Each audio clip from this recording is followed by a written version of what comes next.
Benoît Saint-Denis affronte Dustin Poirier ce week-end. Au-delà du challenge sportif, ce combat est une énorme poussée médiatique pour le God of War. On sent que l'UFC croit non seulement en son potentiel dans la cage, mais également en son potentiel en tant que figure médiatique du MMA français. Comme vous le savez, il fait bon d'avoir l'UFC de son côté, notamment pour bénéficier des meilleurs combats, mais également des meilleures opportunités d'une façon générale. Si vous voulez un bon exemple, je vous laisse observer la situation actuelle de Belal Mohamed pour voir ce que peut donner la carrière d'un combattant de très haut niveau qui n'a pas les faveurs de l'UFC. Mais évidemment, avoir la promotion avec soi ne suffit pas. L'UFC peut vous donner toutes les opportunités que vous désirez. Au bout d'un moment, il faut gagner. Oui, Sean O'Malley a été favorisé par la promotion du fait de son potentiel médiatique, mais au bout d'un moment, il a bien fallu mettre KO Aljamain Sterling. De la même manière avec Benoît ce week-end, il bénéficie d'une belle opportunité, plus rapidement que beaucoup d'autres, mais maintenant, c'est à lui de transformer l'essai. Spoiler, si vous n'avez pas déjà vu la preview de l'UFC 299, je crois qu'il va y arriver à titre personnel. Mais bien sûr, il n'est pas le premier combattant à être mis en avant par la promotion, et pour tous les Conor McGregor et les Sean O'Malley de ce monde, il y en a d'autres pour qui ça s'est un petit peu moins bien passé. Des athlètes que l'UFC a vendus comme les futurs grands du sport, mais qui, pour une raison ou une autre, n'ont jamais été à la hauteur des attentes. On ne parlera pas aujourd'hui des combattants qui ont été jusqu'à un combat de ceinture comme Darren Till, mais bien d'athlètes qui se sont arrêtés bien avant ça. Vous êtes sur la chaîne de Journeyman, et voilà 10 combattants qui devaient être des superstars mais qui se sont écroulés. Numéro 10, Philippe Nover. Parfois, le niveau de pression que la promotion met sur un athlète est tout simplement aberrant et dessert complètement le combattant. Autant dire que lorsque Dana White a dit de Philippe Nover qu'il était le prochain Anderson Silva et qu'il lui rappelait un jeune Georges Saint-Pierre, la barre était sûrement un petit peu trop haute pour le jeune combattant. Il était attendu de Philippe qu'il remporte haut la main le tournoi des poids légers de la 8e saison de The Ultimate Fighter. Tout au long de la diffusion du show, les éloges sur son niveau étaient de mise, si bien qu'on pensait véritablement voir la seconde venue d'Anderson Silva et de Georges Saint-Pierre. Avec 2 victoires par soumission au premier round, en quart et en demi-finale du tournoi, il semblait que sa réputation n'était pas usurpée cependant. Mais la pression mise sur un aussi jeune combattant était terrible. Il était déjà considéré comme le vainqueur alors même que la finale n'avait pas eu lieu et on parlait déjà de chance au titre, de main event et de combat de gala. Je ne me permettrai pas d'affirmer qu'il a été tétanisé par l'enjeu, mais il ne semblait vraiment pas être le même combattant lors du show de fin d'émission. Sa défaite contre Efren Escudero a surpris tout le monde et la réputation de Philippe est retombée comme un soufflet. D'ailleurs, il ne remportera qu'un seul des 7 combats qu'il aura à l'UFC tout au long de sa carrière, peut-être un peu émoussé par toute l'attention portée vers lui, le potentiel qu'a entrevu Dana White chez Philippe ne s'est jamais matérialisé et il a mis un terme à sa carrière de combattant en 2017. Numéro 9, Edmen Shahbazyan. Lorsqu'il a fait ses débuts à l'UFC, Ronda Rousey a dit d'Edmen Shahbazyan qu'il serait un futur champion du monde. Il faut dire que Ronda était la manageuse d'Edmen, mais ça, le grand public ne le savait pas forcément, donc pour beaucoup de personnes, ce que disait Ronda valait vérité. Je vais commencer par dire qu'Edmen est encore jeune, très jeune même, et qu'il peut tout à fait rebondir et avoir une bonne carrière. Cependant, sa hype n'atteindra plus jamais le niveau qu'elle a atteint il y a quelques années, ça je peux le garantir. Signé après un passage au Contender Series à 20 ans, il a rapidement enchaîné les victoires et lors de l'UFC 244, il a mis KO Brad Tavares au premier round, sa première victoire prestigieuse contre un adversaire très coté. Immédiatement, tout le monde s'est mis à parler d'un futur combat de titre, d'affrontement avec Israel Adesanya et Robert Whittaker. Bref, Edmen était jeune, il était invaincu, il venait de mettre KO un combattant très solide et comme souvent, tout le monde s'est un petit peu vite emballé. Du côté de l'UFC, Edmen était un très bon outil marketing car il était non seulement sympathique et charismatique, mais son association avec Ronda faisait de lui un athlète très simple à mettre en avant. Dans cette perspective, l'UFC l'a programmé dans un main event contre Derek Brunson qui était, sur le papier, un match-up stylistique plutôt avantageux pour le jeune combattant. D'ailleurs, il était largement favori de ce combat, donc quand il s'est fait massacrer par Derek, il n'était pas le seul surpris. L'UFC lui donnera une chance de repartir de l'avant contre Jack Hermansson, mais après cette seconde défaite, la promotion ne lui a fait aucune fleur et il est programmé contre le français Nassourdine Imavov. Edmen est toujours à l'UFC et il combat à la fin du mois de mars, mais le momentum qu'il avait en 2020 a disparu depuis très longtemps. Il peut bien sûr remonter la pente, mais ça va prendre un petit peu de temps je pense. Numéro 8, Alexander Hernandez. Vers la fin des années 2010, l'UFC essayait désespérément de reproduire l'expérience Conor McGregor. Darren Till en était un exemple parfait, mais si le Scouser est allé jusqu'à combattre pour la ceinture, ce n'est pas le cas d'Alexander Hernandez. Le poids léger a fait ses débuts en short notice lors de l'UFC 222. Il y a affronté le très solide Benil Dariush, et sur le papier, difficile de voir comment ce jeune combattant de 24 ans allait pouvoir battre le 12e mondial. Mais au bout de 40 secondes de combat, d'un superbe crochet du gauche, Hernandez éteint complètement la lumière de l'Iranien à la surprise générale. Alexander était jeune, charismatique et surtout il était prêt à trash talk comme peu de personnes. Évidemment, du côté de l'UFC, on a immédiatement vu le potentiel énorme de ce jeune homme et pour son deuxième combat, il affronte et bat Olivier Aubin-Mercier. Autant dire que le sentiment collectif était qu'on avait une nouvelle star entre les bras. La route habituelle dans ce genre de cas est bien sûr l'affrontement contre un vétéran au nom ronflant pour faire encore plus parler son nouveau poulain. Et à ce petit jeu-là, c'est Donald Cerrone qui a été dépêché par la promotion. Cowboy n'était pas encore en grosse difficulté sportive, mais il était clair que ses meilleures années étaient largement derrière lui. Avec son statut d'ancien challenger à la ceinture et sa popularité intacte, il faisait un parfait marchepied pour Alexander. Dans les semaines menant au combat, ce dernier a sorti son meilleur trash talk et sa plus grande insolence, et ça a vraiment fait de cet affrontement un moment très spécial. En cas de victoire, ça aurait payé au centuple pour lui, mais malheureusement, Donald Cerrone avait très envie de gagner ce soir-là. Il a massacré Hernandez pendant quelques minutes avant de le finir dans le second round. Depuis cette défaite, Hernandez flotte dans le ventre mou des poids légers et on n'a plus jamais vu la promesse du futur champion qu'on avait aperçu au début de sa carrière à l'UFC. Numéro 7, Sage Northcutt.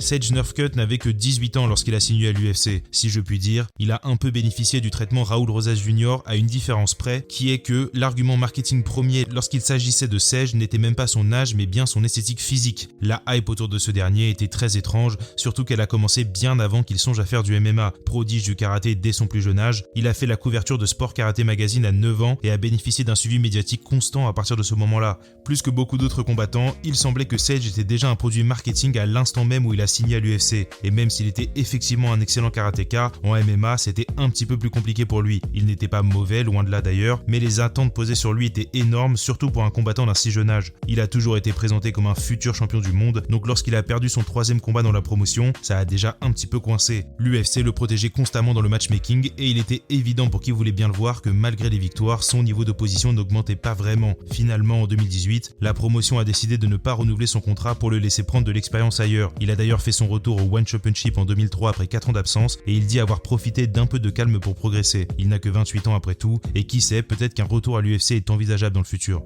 Numéro 6, Paige VanZant.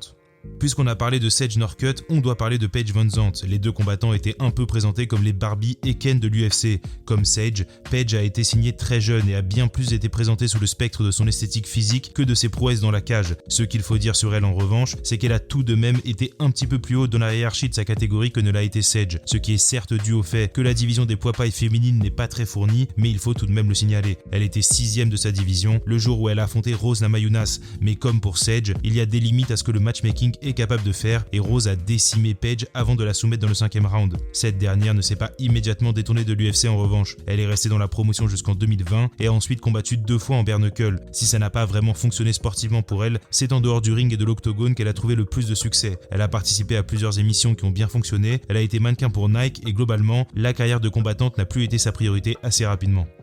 Numéro 5, Brandon Thatch.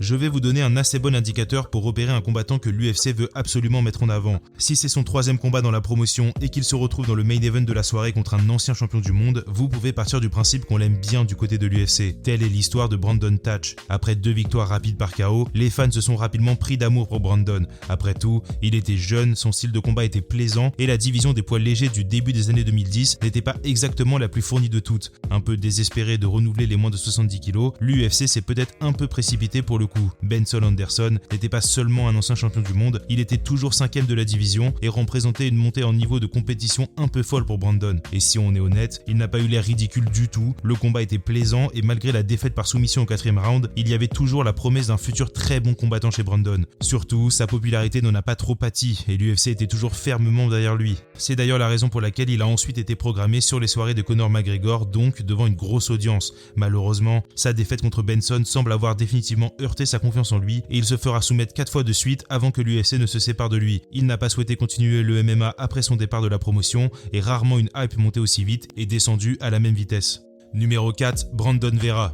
À un moment donné, beaucoup de personnes pensaient que Brandon Vera deviendrait à la fois champion des poids lourds et champion des lourds légers de l'UFC. Il faut dire que ses premiers combats pour la promotion étaient sensationnels. Après 3 victoires par finish, il a mis KO Frank Mir en à peine plus d'1 minute et soudainement, le champ des possibles s'est ouvert pour Brandon. Tout le monde parlait de lui, c'était le prospect de l'UFC et le combattant parfait pour ouvrir une nouvelle ère chez les poids lourds. Mais comme à son habitude, il a fallu que Team Sylvia ruine le plaisir de tout le monde lorsqu'il a battu Vera par décision partagée après un combat soporifique et suite à une nouvelle défaite contre Fabricio Werdum et contre Keith Jardine, Cardim, la hype de Brandon avait pris un sacré coup. Il restera un éternel prospect à l'UFC, enchaînant les contre-performances et devenant le combattant dont la promotion se sert pour faire monter ses stars en devenir comme John Jones. Il finira par toucher une ceinture de champion du monde en revanche, mais autant dire que devenir le champion inaugural des poids lourds du One Championship n'était pas vraiment le destin qu'on envisageait pour lui. Numéro 3, Todd Duffy.